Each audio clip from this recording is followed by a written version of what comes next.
This episode is sponsored by Team Builder, yet another company that's doing great things for the first responder community.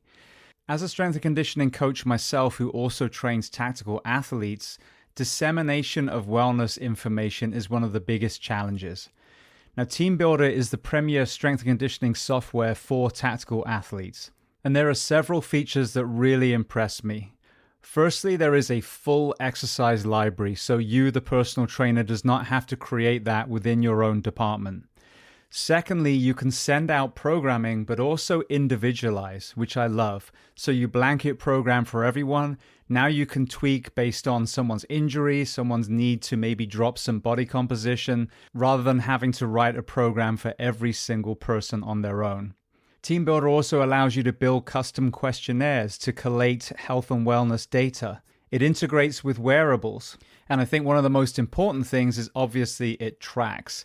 To me, it's imperative that we as a profession start tracking our people from day one and then over the full span of their career, therefore catching potential wellness issues and injuries before they happen.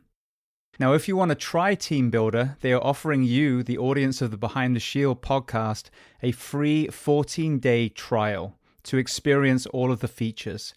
And if you want to take a deeper dive into Team Builder, listen to episode 1032 with Melissa Mercado, or go to teambuilder.com. And I'll spell that to you because it's not as you'd think, teambuildr.com. Welcome to the Behind the Shield podcast. As always, my name's James Gearing, and this week you have an amazing opportunity to truly help a brother firefighter in need. My guests today are Sam Eaton and Richard Andrews, and we will be talking about Tom Bull Hill. Now, for any of you that recognize the name, Bull was the man who picked up a flag after losing multiple firefighter friends and walked from Key West all the way up to Tallahassee to raise awareness on not only the cancer, but other elements on first responder health and sadly death. Now, as Bull was proceeding through the state, he himself had his own medical issues and has recently been diagnosed with cancer. So now this is an all call for you, the listener, for everyone in the fire service, especially if you are in Florida. As you will hear, Bull was a huge force multiplier when it came to the cancer initiative in this state, as well as magnifying conversations in all the other areas. So my guest, Sam Eaton, is a 30-year veteran of the fire service, former battalion chief for Palm Beach County, and Richard Andrews has spent 23 years as a firefighter and lieutenant in fire prevention for Miami-Dade. Both of these men walked with Bull and supported him for multiple miles, as did I. And as I said, this is now your chance to truly give back. As I underlined in the conversation, there are some initiatives where it's not so much money that people need. It's support, it's community, it's maybe access to treatment. But in this particular case, every single dollar that is raised will help put Bull back on his feet. So I will put the fundraising links on the show notes for this page, on the accompanying webpage, and then all of the social media promos that we do as well. So look for the link, click, make sure you don't add an extra donation to the site itself, put 0 there. That will guarantee that every single penny that you are generously donating will go to the cause itself. So with that being said, I introduce to you Sam Eaton and Richard Andrews. Enjoy.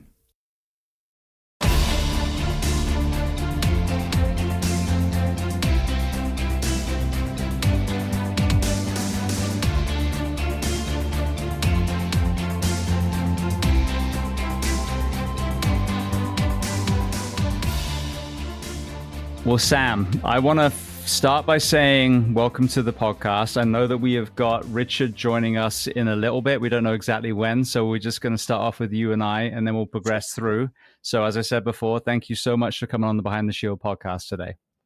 I really appreciate this opportunity, James. This is amazing. I've followed you for some time, and clearly you're one of those opportunities for our culture to get the word out about things that are actually pivotal and important to the career. So thank you for having me on.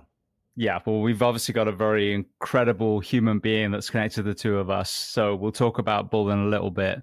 Just as a preface, though, I'd love to hear about your kind of overview of your early life, and then what drew you to the fire service. So basically a Floridian. I've been here since I was 6 years old. West Palm Beach. I'm coming up on 60 this year, so that puts me in at about what is that, 50, 54 years, something to that effect. Raised by two wonderful, very devout Christian parents.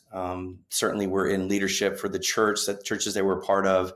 And my background, my father was, I tell people all the time, I said, my dad was in World War II, and they go, there's no way. And I go, yeah, my dad would be 111 if he was alive today. And to have a father that was part of the greatest generation, and what he instilled in me, and certainly my mother as well, the work ethic that she had, that certainly led a lot, had a lot of an impact on who I am today. And I think of them very often when I think about the few successes that I've had in my career and things of that nature. Beautiful. Well, Richard's already joined us, so that's perfect timing. So, Richard, we were just kind of touching on early life. Tell me about the kind of environment that you grew up in before you entered the fire service. It's a two-parent household, my mom and dad. I grew up in the same city I pretty much live in now, so haven't traveled too far. Went to all the local schools. I still support all those local schools in the community. It's been fantastic. It's pretty neat because I'm raising two boys now that are 16 and 14, and they're still in the same community I grew up with. They're not going to the exact same school, but the same neighborhood, and see a lot of the same people. It's pretty interesting. And I grew up in Cooper City, which is in Broward County, Florida. And it seems that first responder route was a very popular choice for a lot of our graduating members. So I see a lot of the people I grew up with in the service, which is pretty awesome.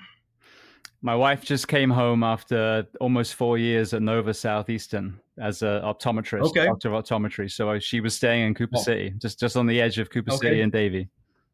So you know it well. Yeah, it's a fantastic program over there. My wife's actually a graduate from Nova as a doctor of audiology, and we know quite a few of the doctors in the eye program over there. It's been great.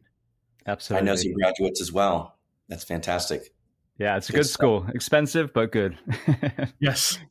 So you're asking what led me into the fire service, and I guess that's the next thing on this. It would be just I was a lifeguard, and I had a situation that I couldn't fix as a head lifeguard at the age of 17. Kind of crazy to think, but I didn't know how to handle the emergency medical situation that was presented with me, and it led me into an EMT program in Palm Beach County, and then when I got in an ambulance at that point, going code 3, lights and siren busting through lights. I go, they pay you for this? So I'm in. So it's funny how I didn't grow up pushing fire trucks and thinking I'm going to be a firefighter, but it literally was the EMS side that led me into it. And I ended up working in the ambulance companies for about 6 years before I finally got hired by Palm Beach County Fire Rescue in 1991. When you said lifeguard, was it pool lifeguard or were you working on the beach? It was a pool. I did try out for the beach. I wasn't a strong enough swimmer, and I wasn't able to make the grade on that. But it was a pool lifeguard. Yes. Mm-hmm. This is something I've had quite a few ocean lifeguards on. I was a lifeguard for a long time. I even did it again when I was back on shift in Orange County. But when you talk about fitness standards in the fire service, in the lifeguarding world, if you don't pass your research, you're not a lifeguard anymore. So I found it so crazy that you have this high bar set at the academy, and then you walk through the door and they're like, oh, no, we don't test you after that. What is your perception of that, being a lifeguard yourself? I am constantly astounded at the lowering of standards and the benchmarks that continue to be an issue for the fire service. We are tactical athletes. We're on 24 hours throughout all the entire year. It's not like we have a season or something like that. Well, we do have a season, Rich, right? But that being said, it is a nonstop job. And I'll tell you, for me as a firefighter through my 30 years with Palm Beach County Fire Rescue, and you can ask the exercise physiologist there, I would always ask them, give me what the punks are doing. I want to know what the 20-year-olds are doing. Give me the benchmark for that, because that's what I'm shooting for. And that is a real gauge of where I am aging. And I would always strive to keep my numbers where they, as close as I could to the young guys and girls. So I do believe that there's an importance of being physically fit all the way through your career. Your life depends on it. Your crew's life depends on it. Of course, the public depends on that. Absolutely. Well, Rich, it's anything to add on amazing with that? the ocean lifeguards that they start off, Hollywood Beach is where I had my biggest exposure with the lifeguards there for the city of Hollywood. And at the start of their shift, they'll do a half a mile run, half a mile swim just to warm up for their day right off the beach there. And that's a standard how they start. And it's just an amazing benchmark. And then when they have to qualify, the time is just, it's a pretty tough time. And I don't think they've wavered from that throughout the years. I still think they hold up that standard. Absolutely. Well, I mean, I was talking at the FPF conference the other day, and saying that when you create an environment for fitness standards, then you can put them back. And I think this is why, I'm flogging a dead horse when I talk about the 42-hour work week. Now you've created an environment that allows people to rest and recover. Now you can put that benchmark up and say, no, this is actually a standard now. Like if you don't meet it, you have to go through whatever it is to either meet that standard or maybe transition into a different department under the fire, because as you said, lives depend on you. This isn't something that we can just kind of grandfather you in on. 100%. Absolutely. And so I get asked that quite a bit from some of our, go ahead. No, Rich, go ahead. I get asked that from quite a few of the stations I go to all the time. And the guys are really, a lot of them are thirsting for a minimum physical fitness standard. It's obviously there's a half that doesn't want it, but I think it's coming. I don't know how that's going to present itself, but with the 42-hour work week, with rest being one of the most important things for longevity and health, that proper sleep pattern that you can get and increase by that new work week, I think it will be a forefront conversation following once we get a larger number of departments onto the 42-hour work week. Yeah. Sam, what were you going to say?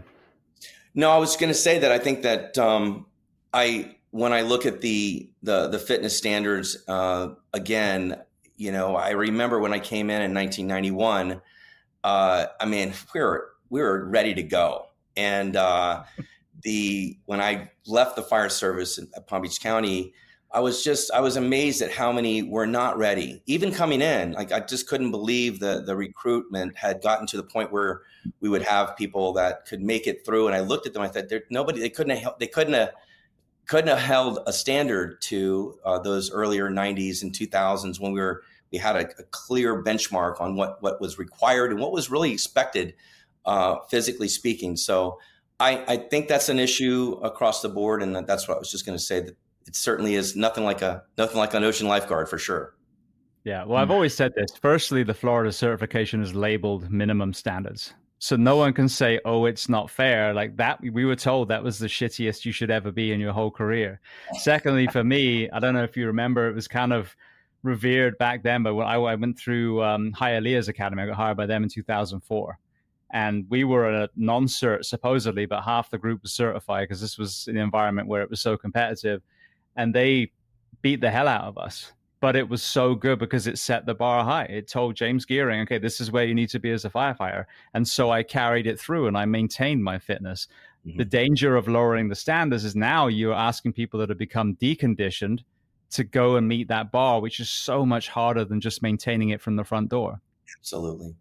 It's good. That's a great conversation about this. And it leads into all the health issues that we have later on in our career. And certainly that's why, all three of us here, from a standpoint of health and safety for the fire service, it is a pivotal and important mission.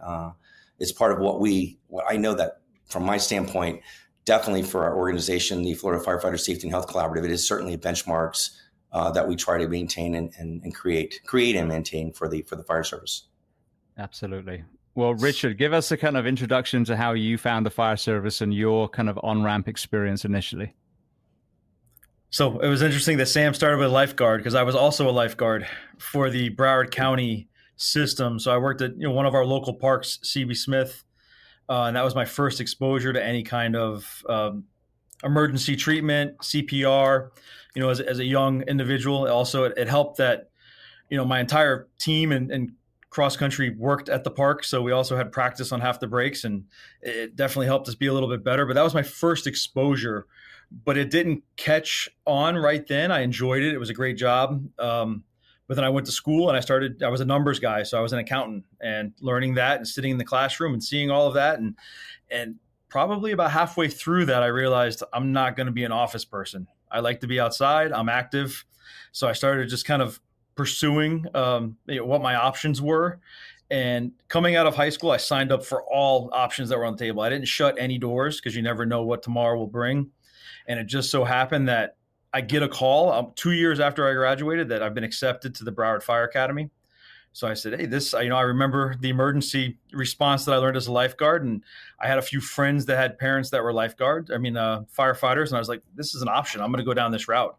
So I went and took the old CPAT that they first offered and performed quite well, scored high. And I said, this is it. I mean, I love the competitive nature of that, right there competing against everybody that was applying, and kind of just immersed myself in it from there, and was on the fast track, went right through fire academy, EMT, paramedic, and just stayed on that track, and was fortunate enough. This was 1999, and then was fortunate enough to finish that and pretty much get hired right after I finished all of those certs.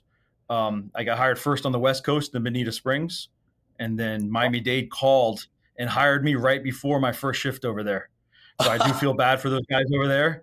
It was a tough transition, but I knew, growing up on the East Coast here and all my family here, that this was a better fit. I didn't necessarily know it was going to be Miami-Dade.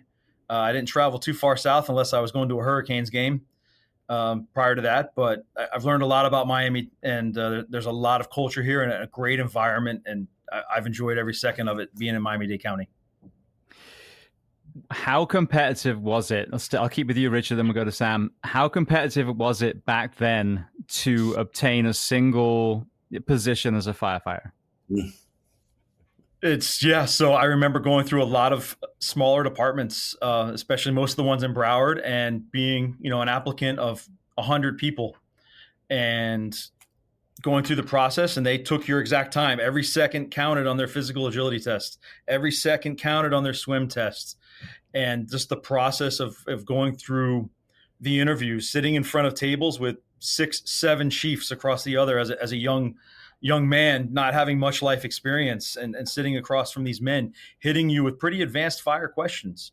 I remember the city of Palm Beach's test process was pretty competitive. They drop a video on a TV and leave me in a room with a camera on me. And they told me, pick apart this fire scene and tell me what's going right and what's going wrong. And I barely knew the minimum standards at that point. So it was quite interesting.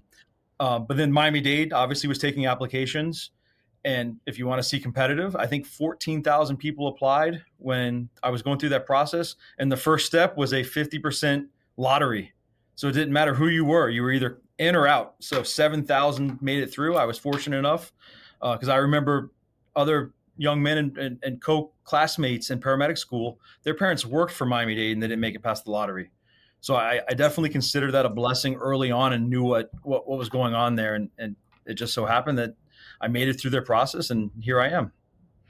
Sam, what about your experience? Well, I said that I was in an ambulance company for 6 years, not because I wanted to, because it took me that long going through Riviera Beach, Palm Beach County, of course, City of West Palm, Delray, Boca, Boynton. I was applying everywhere. And the competition was just incredible.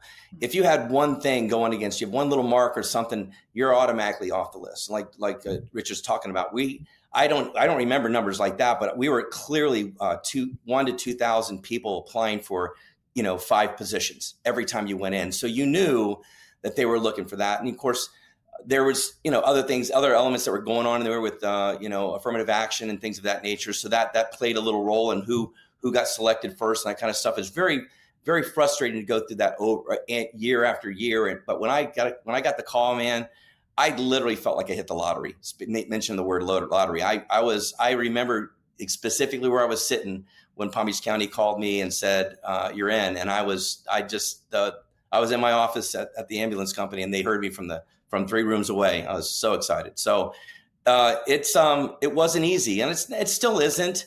But I feel like back then the competition was just incredible. People understood what the fire service was about. It was a little bit different back then, I think, maybe in a lot of ways. I believe the people coming in had a different passion for the job. I feel like we weren't striving for for pensions or salaries. We wanted to be firefighters, man. We wanted to be do the job. So that's a little bit of the difference I feel today as compared to what we're seeing in recruitment. But man, that takes me back.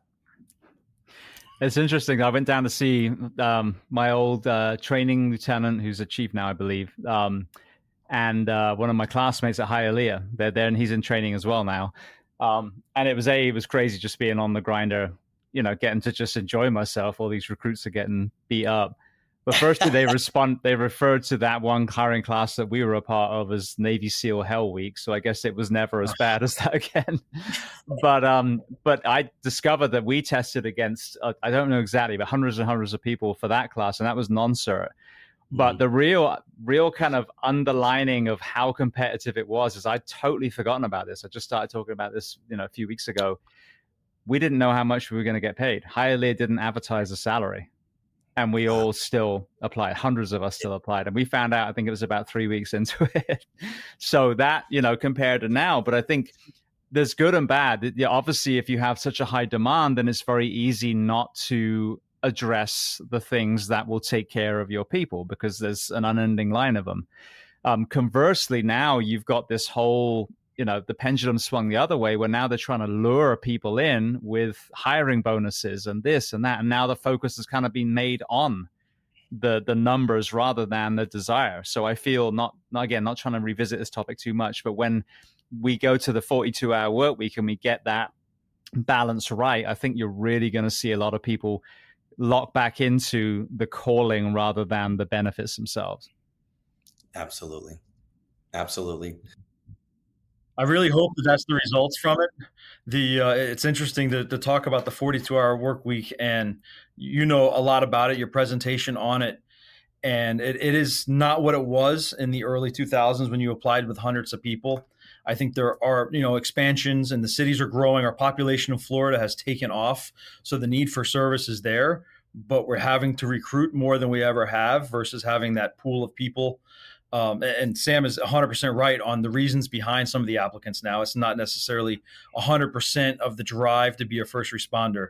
There's the other aspects there. But while more and more departments implement the 42-hour work week, whatever format that presents itself, these smaller departments are definitely going to have a retention issue.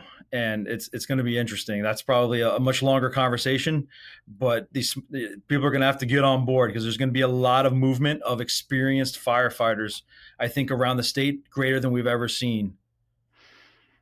Yeah. Well, I think firstly with the 42, you're going to see an increase in retention. And someone told me that they thought that about 20% of Florida certified firefighters aren't working as firefighters. So you probably see some come out the woodwork. You'd have people that were going to retire, not anymore. I was talking to Dr. Peter Antevi the other day, Palm Beach. I think Broward. I think it was Broward. People that were going to retire aren't because of this whole blood being so effective in the field on trauma that they're getting all these saves now. So some of their really passionate medics are staying longer to try and get it under their belt. But I wonder if some of the people that focused on the benefits were always there, but we used to take the top 10, 5% of the list. Now we're taking the top 40, 50% of the list. So now you're being forced to get some of those. You see what I mean? So I think it's both sides of the coin. But I think if you change the profession, we will go back to the entire country having people lining up around the doors. But it's going to take time, and the early adopters are going to get to choose the best people. It's just that simple. For sure. That's going to be great results. I hope that's the trend that definitely comes from it. Absolutely. Well, talking about the other side of that, the environment that we were raised in, the 56-hour work weeks, and then sadly the devolution to all this mandatory overtime. Start with you, Sam. Through your eyes as a firefighter, talk to me about some of the illnesses that you started seeing manifesting in the men and women that you work with. Illnesses and injuries would be two things, right? I think the fatigue of the job and the repetitive nature of it is always going to play into those issues, the physical issues and aspects of it. And certainly that is as we get older, when you change it from a 25 and out situation to a 30 and out, when you get older, those injuries are certainly very plaguing. But really the disease process, I didn't know that my first district chief was going to get cancer. and that was Henry Cassell, the guy my first leader. And this guy never took a sick day in his life, and literally had banked. We were able to bank our hours back then, so we had like 30,000 hours or some crazy amount of hours. I don't know what it was, but a lot of hours saved, and he was going to use that to help him in retirement. And his last few years, he got diagnosed with a terminal case of cancer and didn't make it even into retirement. Those early on, there were people that were physically fit that were coming down with cancer. So I'm honing in on the one thing. There's a lot of other disease processes and things that affect us, but certainly cancer is the number one thing on my mind.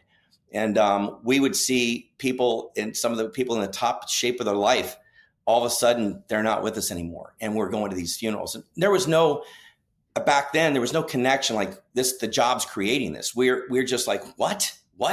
I can't believe it. Jerry, Henry, Butch, what's going on here? We couldn't believe these numbers these people were passing and how young they were. And these cancers that we were getting were very aggressive. And finally we started putting things together as a department, but this was happening nationally and obviously in other parts as well. So we began to realize that the job was taking its toll on firefighters. And then the first thing was, how do we make people aware of this? And of course, right after this, how do we start training and preventing? So to you, Richard, we'll talk about the same question and we'll go into the kind of, what's happened since then. But what did you start seeing as far as, and it can be mental health as well, just the impacts of the job on the men and women that you serve with? There's multiple ways. I mean, obviously the cancer is one of the biggest ones. The job exposure to these carcinogens and everything that we face. Definitely we saw the increased numbers of cancer and the shock of the names that constantly kept popping up. And obviously the expansion of our physicals have caught more and more of them. And you see that list grow way too fast and have been to way too many funerals because of cancer. But going back to all the aspects of the job and just the repeated exposure to the traumas that we see, the lack of sleep. The longest stint of my career was at Station 29 in Sweetwater, one of our busier stations in the county. And it's called the meat grinder for a reason, because it takes good, healthy, quality firemen into the machine and spits them out as nothing at the end. And I saw it too often, that sleep deprivation does not recover in time before your next shift comes there.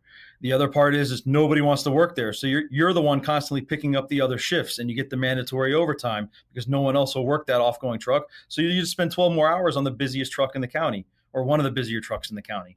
And that adds up. And that I've seen it far too often for people coming through my station. That leads to the alcohol crutch that they lean on now just so they can decompress when they get off shift, because they're wired. And that's how they make it through the next day, just to calm down. And not everyone is fortunate enough to go through that and then be able to throttle down and control it. And I've seen it abused and lost too many friends to that illness of alcoholism because of the stress of the job. It's unfortunately really there. It's the sleep deprivation catches up to you. I haven't done a science experiment on what the sleep deprivation does, but I can speak for myself. After spending such a long time there, I've been fortunate enough to stay relatively healthy. But when I'd go to my doctor's appointment for my physical every year, all of my levels would be at the high end. My liver enzymes would be at the high end. My cholesterol would be at the high end. Everything was just pushing the limit. Once I left that station and just went to a slower station, it wasn't a shutdown station. I still ran calls, but it wasn't 29. My next year, everything went back to midline. Nothing else changed rather than not being at that station. And if that's not, that's the firsthand proof that I have that what the stress of this job does, and not including the long-term effects of everything you see being at a busy station like that. It's just what it is. It's when we run these calls, all stations, it doesn't have to be busy. Every station gets these calls. It's every city, every street corner has accidents. And depending on, you're exposed to that all of the time, and it wears on you over time for sure. And I've noticed it. I'm not retired. I still have years left, but 23 years is what I have, just over 23 years now. And I can see it's the example of the cup. The cup is going to fill up. And when you're at those busy stations and the guys that then rely on the alcohol to calm down, that cup doesn't properly drain. we already, it's there. The 48 hours is not enough time to drain that cup to an appropriate level for you to fill it back up. And these cups are overflowing. And that's why it's such an important issue that we talk about the mental health and the decompressing and proper self-awareness and hygiene is what it comes down to. Absolutely. Sam, you're nodding your head. Anything you want to add on that side of things? I agree with everything that Rich is talking about. We've lost so many, there are so many firefighters, brothers that I can see them in my mind right now, that have taken their own life. And it just boggles your mind that, and everybody's asking, how do we fix this? How do we fix this? How do we fix this? You have to literally reimagine what the fire service looks like. You have to start thinking about what is creating the most stressors on these firefighters and how can we do it? We're never going to eliminate the job. We're never going to eliminate the mental exposures. We are a part of that culture. We're driven by a mission to protect the public, and we're going to be thrust into these situations. So the only thing that makes sense is to force the limitation by creating longer rest periods, an ability to decompress from these things. And also something I think that we're really missing. I believe that we're missing the opportunity to proactively deal with this mental health crisis. I think the best thought process is this. I think every firefighter mandatorily every year has to go in and talk to a psychiatrist for 1 hour. And if you make it mandatory, think about this for a second. If it's part of that annual process where you get your fitness test, you get your medical physical, you get your mental done, you have to go in and get this done to get checked off for your next year. You all of a sudden, everybody's like, well, hey, I need to go do that. If everybody has to do it, the first couple of years, people are like, I don't know why I'm here. Session's over in 10 minutes. But now you're coming up for your annual. You're having some issues. I don't have to schedule anything. I have to go see the person. Nobody's going to think anything about it. And I have to go in and sit down with a psychiatrist and say, you know what, doc, the last 2 years I've been fine, but I'm glad I'm here today because I need to talk to you about some calls that are really bugging me. It's starting to affect my marriage. I want to have a conversation. That firefighter didn't have to do anything. They didn't have to schedule something. They didn't have to contact somebody. It's a proactive thought process to put that firefighter, that first responder in the seat in front of that clinician every year and say, hey, everything good? I'm fantastic. Maybe everybody does that the first year. But I think what you'd see is people would be more open to having that discussion now with a clinician that can actually give them the help they need. So it's just a thought. One thing that I've talked a lot after being educated on this show by some of these experts on the prevalence of childhood trauma in the uniform professions is looking at it a different way. We PT on new recruits, from day one. What if we had a conversation and the money is there? Take away the polygraph. I led my way through 3 of them. They're bullshit. And then the MMPI was never meant to be a standalone psych test. The one that we were given with all those hundreds of questions is part of what they call forensic psychology. So you have a gamut of tests and then it builds a picture of this person. We use one of them and say, okay, Sam either is or is not going to be a good firefighter. It's a box checking, ridiculous thing. And again, I was talking to a Virginia Beach firefighter and they didn't know where their shift schedule even came from originally. That's the problem. Where did the MMPI even come from? That we use as a national standard. So take away those, do a solid background check, do a solid written, a solid physical, a solid medical. And then the money that you would have wasted on polygraphs and psych tests, put that into 5-6 counseling sessions during the first 6 months of the academy or probation. And you initiate the conversation with the fact that you towed the line to be a firefighter or a cop means that you probably had some struggles in your past. Now, when you work through them, those struggles become absolute strengths. If you bury them deep, they're going to rear their ugly head somewhere, where it's not going to be a good time. So getting them to understand that to be a better firefighter, you do the work mentally as well. And then, as you said, then you start checking in, and then you have these people that have, an annual check-in, whatever it is. They've already got a relationship with the counselor and you've normalized the mental health conversation. We're all doing it. So I think that is pretty, as just add on to what you've already said, proactively is when you understand the kind of human that says, I want to go into a burning building or cut dead kids out of a car. That's a very special human being that's been through some stuff usually. So let's talk about that right from the first day. I love it. I love it, man. Well, besides processing all of that, that is an opportunity to provide healthy tools and outlets to that first responder to initiate early in their career, so they're ahead of a lot of the building of the issues that we see throughout our career. 100%. Yeah, everything, breath work, meditation, understanding, just putting your phone down, all those things. All right. Well, I don't want to burn up too much time. So let's talk about Bull specifically. So, Richard, when did you first come across Bull? And then, let's talk about what he's doing through your eyes, through your department specifically. So we first met Bull early on. Obviously he had his history and everything, his story on how he got to where he decided to go to Key West and start walking. And that's a long stretch. I know it takes forever to drive from Miami to Key West. And he starts walking, and we had one of our members, a couple of our members that are in the Keys all the time and got wind of this down there. And they started walking him out of the Keys and then brought it back to us, to our board, and made us aware of it. And we expanded those resources. We heard his story. We realized, what he was trying to bring awareness to and what his goal was, and a lofty goal it was early on. We got him pretty fresh, and paired him up with a few families that we introduced him to, and it was a great exposure. But I think I first started walking. I first met him in person just when he made it out of Homestead, and walked with him pretty much all the way through Dade County to the Hollywood station, I think is where I handed him off. It took a couple days there. The city handled him through one part. He pretty much walked along we have a busway that runs through Dade County. So it was a wide open area. We got our benevolent involved, and they kind of blocked off traffic and had a canteen truck. And I think that was, our locals' exposure to him. And we started utilizing social media and just hearing his story and what he had been through and his cause.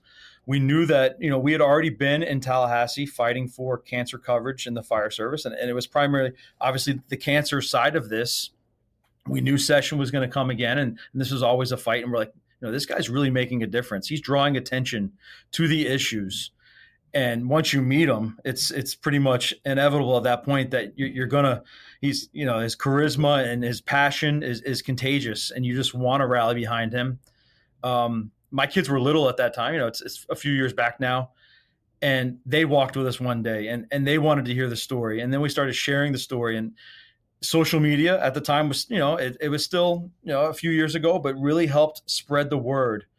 And what Bull accomplished by bringing awareness to the cancer issue and the fire service, to media, to social media, to the public. I don't think we could thank him enough for that.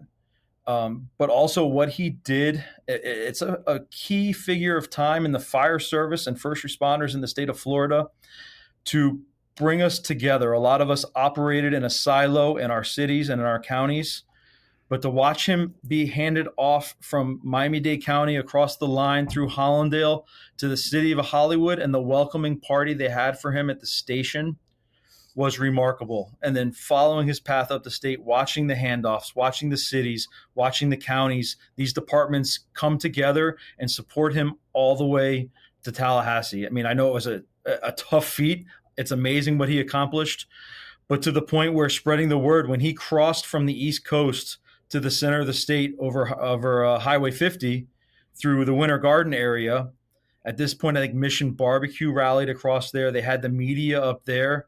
My brother-in-law's family lives right there. I told them, you have to go experience what this man is doing.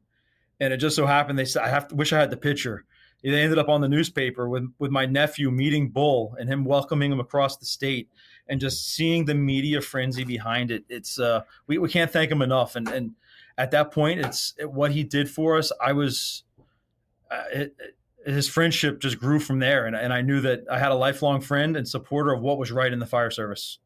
Absolutely. Well, I met Bull initially through Orange County's Fit Pit. Even though he'd worked in the kind of battalion that I was in, we kind of overlapped as far as our careers. But that's when we started losing people. Shaky was a big one that he was, extremely close to. But he started seeing his friends dying, a lot of the squad guys.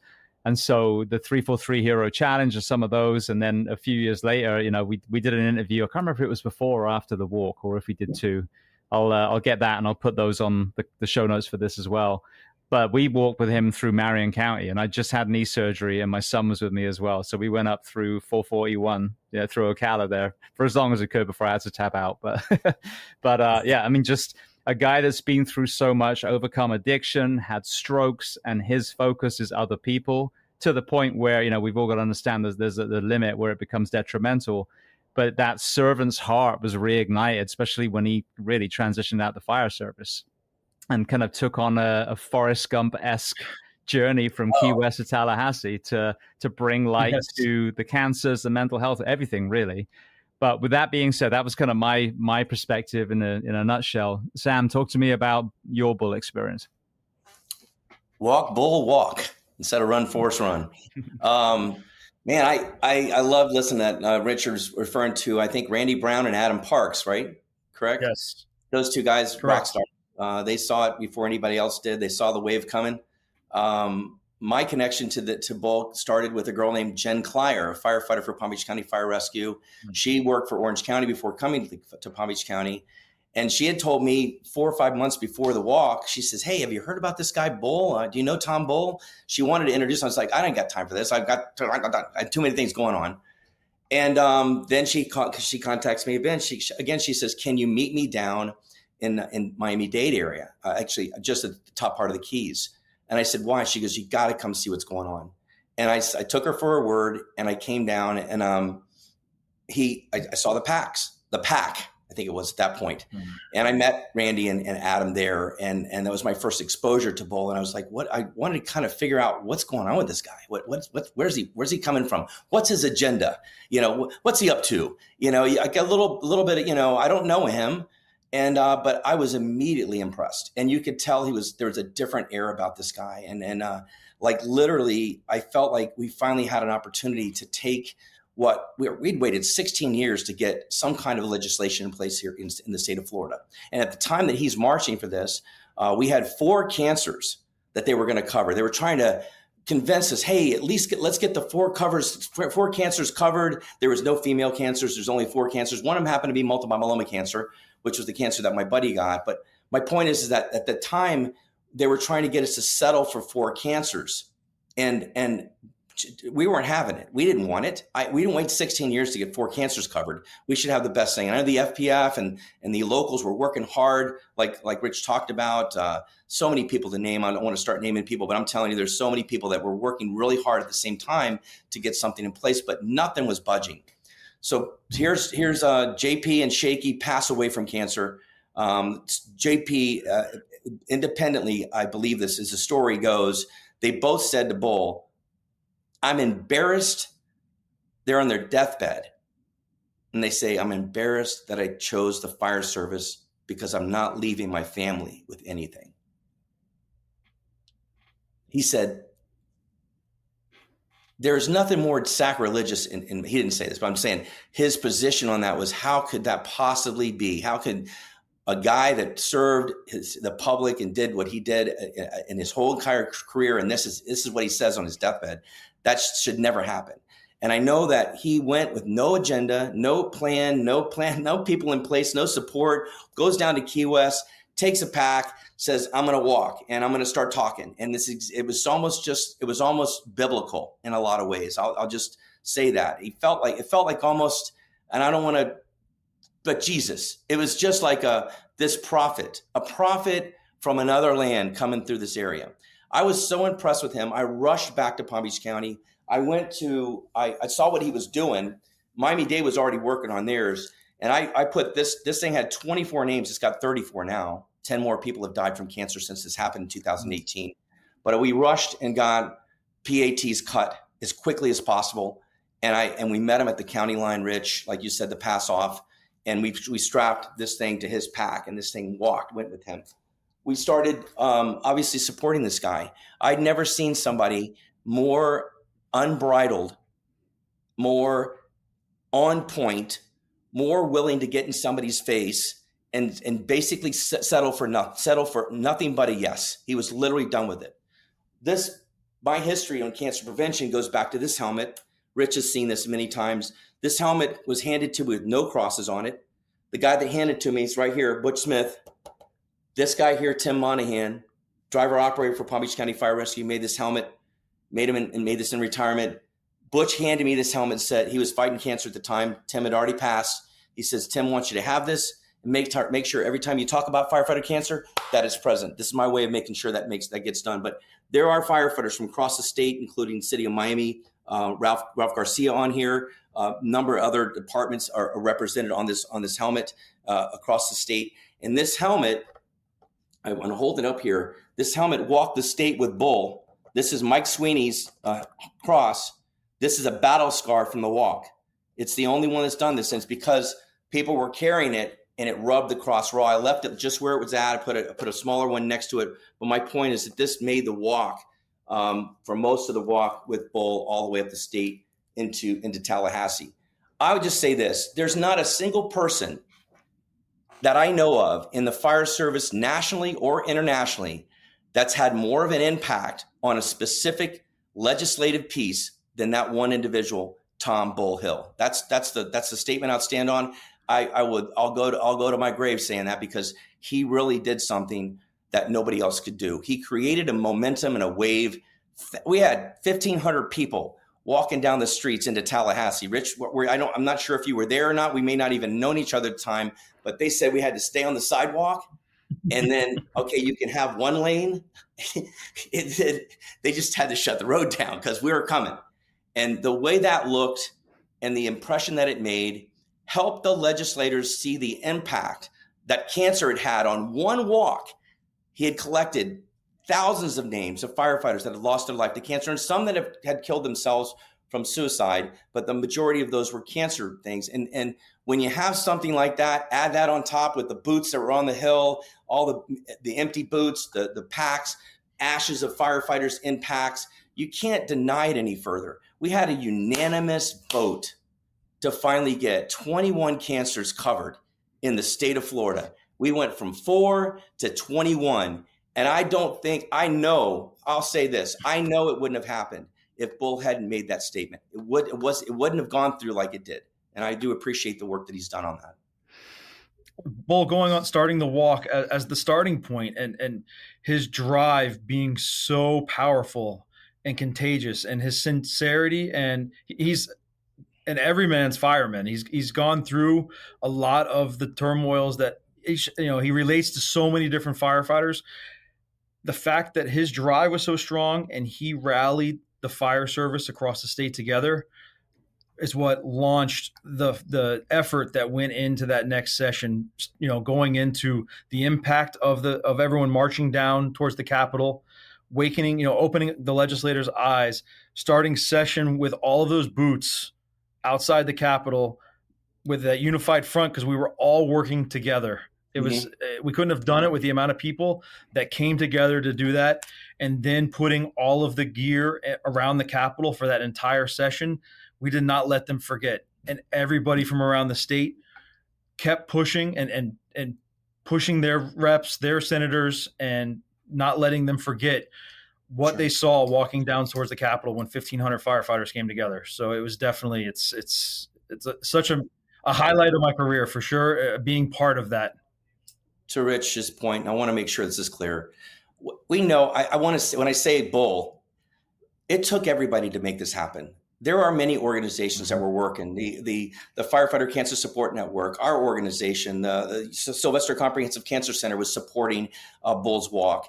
And certainly the FPF and the locals that were grinding at the legislative, somebody had to put the packet together. But my point is the momentum that it created and the optics it created made it a no-brainer, and made it a situation where if you voted against it, you were literally, they knew they were voting against the state and a wave of firefighters are willing to get out and walk for free, not getting paid. We're not paid actors. We're walking up at the state. We know that this needs to happen. And I think I feel like that momentum is the one thing that's finally solidified something for us that is really better than almost any state in the nation. We have one of the most fantastic firefighter cancer bills, and it has paid out multiple times for multiple firefighters already and helped them and supported them, just exactly what Bull wanted. And so that's the cream of the icing on the cake, if you will. But a lot of people had a lot to do with making it happen too. So many great people and organizations they're all fighting for that. It was the unifying effort that it did that bring us together. That was that synergistic force to make it happen. And I think we're almost at that point. And there's so many great organizations right now with mental health and providing so many services across the state that we almost need something to bring everyone together. Because I think if they all came together, we could really have something next level and really bring the mental health assistance to another level. So I don't know what that is, but that unified front is really what brought all those great organizations together to get the cancer coverage bill passed. Well, Rich, you used the word that I use a lot, siloed, earlier, and I think this is it. When I did a presentation the other day, I'm asked for data on why do I think the 42-hour work week is going to be healthier, and I say very sarcastically, so you want a research study to show that 56 is more detrimental than 42? Come on now, put your big boy pants on. But that being said, if you ask for the data on how many firefighters we lost in 2024, the number is 74. Now, you ask everyone standing in Tallahassee, I guarantee you there's 74 people in the state that they know of, whether it's the cancers or the overdoses, suicides, whatever. That number is a tip of the iceberg. So I think by what Bull did is it unified everyone because we are so siloed. And sadly, I mean, I'm a very pro-union when it's done properly, but if it's not done properly and self-serving, it can be very detrimental. But what he did, kind of what the national should have done, which is pull us all together. And when you start comparing notes, you're like, wait a second, there's not 74 people that we've lost, but the people with the looking at the numbers are going, oh well, it's getting better, and we'll just keep doing it. When the obvious, we all know that that's absolutely rubbish. So what Bull did really was pull everyone together, remove all the statistics and data and all the PowerPoints, and just say, look at this group of people. Ask every single one if they know that, have they lost someone? You would have 1,500 hands raise up. That's the point. So I think that was what's so powerful. Now, I'll get, like I said, I'll get the episode number, but, Bull has done this despite huge amount of challenges. Even the ripple effect of this took its toll for a while as well. So Sam, talk to me about some of the struggles he's going through now, and how can we collectively, the listeners, start helping Bull in return? Again, I can't thank you enough for this opportunity, James. Bull, I found out in January that Bull was having some health issues, and I reached out to him, and literally what made me reach out to him wasn't about the cancer, but when I finally got a hold of him, he had just been diagnosed with kidney cancer. So here's a guy that had, since the walk, has gone through so much anguish, so many physical ailments, everything from his knee to his back. He ends up he had the stroke. Of course, everybody knows about that. The stroke that he fought through so valiantly, and actually got himself right back to where he needed to be. The guy's a testament just on that alone. But before the cancer diagnosis, it was like Job. Stuff kept happening to him. And up until including, he's got brain fog. He's dealing with mental health crisis and stuff like that, ends up losing his insurance. And sometime back in October, while he's off insurance, he goes into, and he allowed me, he told me I could share these things. So I'm telling you stuff that he's allowed me to say and represent. It's all part of what we're doing campaign wise for him. But he ended up driving down the road. He got congestive heart failure, and ended up in uncontrolled atrial tachycardia or atrial fibrillation, and had to get treated in the hospital. In I forgot where it was exactly, but he ends up getting treated for that. He has a Holter monitor. He's got all kinds of stuff going on with that. Finally gets back on insurance. So all that happened off insurance. So his medical bills, just from that one thing alone, are astounding. He already had medical bills before that. He, and I don't want to be all over the place with this, but prior to that, he's building a foundation. He built the Firehood Foundation. He was giving of his own retirement money to get that thing going the way he wanted to get it going. So he's already kind of putting himself out there, and then all these medical things happen. He ends up just burning through so much of his own retirement just to stay afloat. The hurricanes hit. So there's a lot of information that his homes were destroyed during the hurricanes, one thing after the other. And then he gets this cancer diagnosis on top of everything. Currently, he's post kidney surgery. They believe they've got everything out of there, but he was this just happened.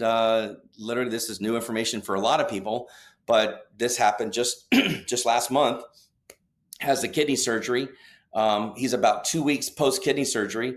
I don't know if he coughed wrong or something happened, but for whatever reason, his surgery came undone. He ended up getting airlifted to a hospital because he was losing blood so bad. 2 units, and they've got him back. But boy, he's if you think about a man that continues to get beat up, this is the guy. We know a lot of people have needs out there. We know there's a lot of people that are fighting cancer, but there's nobody like Bull. Bull has done so much, and I just if I was to say anything, this isn't the guy that we walk away from. This is the guy that we have to help.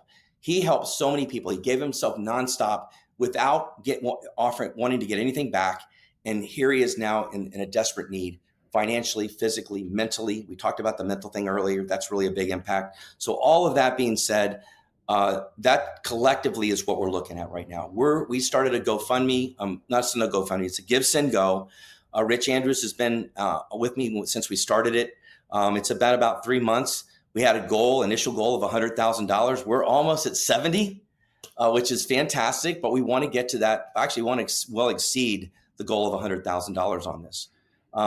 So I'm going to stop talking there, but there's a lot of stuff that Rich could probably fill in on. But we really want to do our best for it. And I'm really appreciative of Local 1403 and just today, Local 2928 for digging amazingly deep to help support Bull. Rich, please carry on. Yeah, what Sam was saying pretty much summarized the situation that Bull is in, and what we've talked about with his story that he's done for us, unifying us together. Now it's time for us to unify for him. And that's really what we're reaching out to. We've reached out to a lot of our local fire departments and people that we know in the community. And it's been a grassroots effort. We've had a couple of great individuals step up early and be large sponsors to help Bull's situation because they understand his story and respect what he did. But now we're just trying to reach out to as many people and let people know his story. His story was so impactful of what he's done. The Firehood Foundation, he poured everything into that. He didn't hold back. He treated it as pretty much his life and put all of his money, all of his effort, all of his time. And he was talking with firefighters, first responders across the state early on before we had all of these mental health resources available. And he would reach out and stay with these individuals until he felt like he could let them go and get other help. I mean, he put it all out there. And it's our time to help him. It's been an amazing experience now for me since, Sam rallied a core group of guys and girls together to kind of be a support group for Bull. And every time we meet or have a call, I leave with more than I could possibly give. It's just listening to everyone come together and watching the support. I think, early on, something I needed, it's management is what it is. It's definitely been a bigger divide between management and firefighters and departments across the state. And some of it is unavoidable. Some of it is just the way the management style is right now. But when Bull had to receive some medical treatment down here in South Florida, to see the city of Sunrise and their fire department, their fire chief, their fire station, the crews at that station right next to the Panthers Arena, which is pretty busy right now. Go Panthers. How they treated Bull, it restored my faith in the fire service and what it's about. I tip my hat to them. I thank them for giving me that boost. I needed it to continue to do what I do. And they did a fabulous job. And I think that example needs to be shared with all fire departments because that's how we should be treating, most of these situations when we reach out. We need to take care of each other. This is a brotherhood for a reason. And they did it right. So thank you, City of Sunrise. Yes, absolutely. Yeah. See, I hear people say, the brotherhood, sisterhood is dead. And I disagree completely. You want to see brotherhood and sister, go to the 343 Hero Challenge in Orange County. You'll see people that get it. Some of them are firefighters. Some of them are CrossFitters. They're all there to honor people that have fallen and raise money for people that need it. And I think that, when something happens, the knee jerk is to raise money. And sometimes that's appropriate. Sometimes maybe there's other ways. And even in the past with Bull, helped him with other elements, kind of supplements and mental health counseling, some other things that were directly connecting him with a resource. But for example, in the mental health conversation in general, a lot of times we don't need fundraising. We need connection. We need people to show up. We need to create communities. That's really what, is needed, not, a pot of money. In this example, though, it's an opportunity for someone to use their money to actually help someone that genuinely at this moment needs money, because they have given so much of themselves to this profession that it is, through, as we said, generosity and then misfortune, they have now, been put in a huge deficit, which is very detrimental. The pension's gone. You've got all these medical bills. And sadly, we won't go into this tangent, but we're not in a nation where we take care of people regardless of their income. So I think this is such a beautiful opportunity for people all over the country to just say, all right, my 10, my 100, my $1,000, whatever it is going directly to a person who needs every single penny of this donation. Absolutely. I think to your point, and I want to make this clear with the people that are watching this. I sat down with Bull right away. I said, listen, we're gonna drive to help you get whole. We're gonna work hard at that. I want you to promise me, and he did. I want you to promise me that these funds are going to be for you and your family. This is not to start to support the Firehood Foundation. This is for you, personal funds to get you back to where you need to be. He's well below in the deficit of $300,000, and that's without the medical bills. So we really need the financial support to get him where he'll have at least some kind of support, financial support moving forward. Rich brought up Sunrise Fire Department. I want to also say, along with that, I want to thank the University of Miami Sylvester Comprehensive Cancer Center, Dr. Aaron Kobitz. The reason he was down there was they were facilitating finally to get him a comprehensive look at his health. He's got so many things going on. So that's why he was down in Sunrise, and he's going to end up following up with them as well. So they've embraced Bull to support him. And I also I have to say this, I don't know why, but I feel I want to call them out. The organizations, the locals that have donated to Bull, starting with the top three, Local 2928, Local 587, and Local 1403, Rich, all donating $1,403, $2,587, and $2,928 collectively.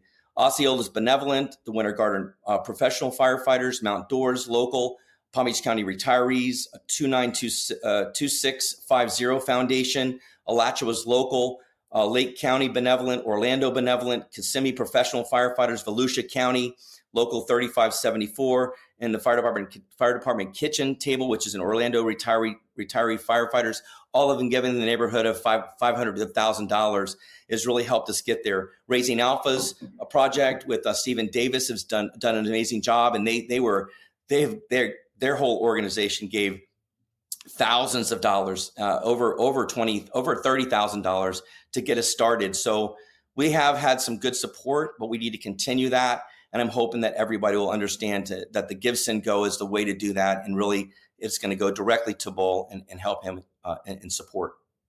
Beautiful. Well, I know we aim to keep this at under an hour, so I've got 1 minute to round this off. Richard looks like he's on his way out. So I'm going to put the link to, the fundraising link so everyone knows where it is. Obviously, we'll put the story. I'll put the link to my episode with Bull.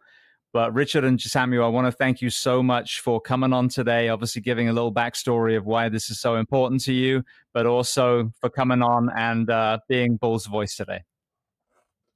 Thank you very much, James, and really appreciate the opportunity. Thank you for everybody that will consider making a donation. Think about what you would do for Bull. If you could take him to dinner, a really nice dinner, what would that look like? Maybe $200, $300? Come on. Let's think about that when you're talking about making a donation. We really want you to consider digging as deep as possible. We know everybody has their own limitations at times, so we understand that as well. Thank you so much for having us. It was a great conversation. There's so many topics I'd love to go and dig deeper into with you. It's so much going on. It's an exciting time to be a firefighter. Not everyone, if you don't have an opportunity to give, please just share the link, post it on all your social medias and get it out there. Bring it back to your locals. and present it at your board meetings. And the more people that see it, the more exposure we get, I think the more we can raise and really rally behind both.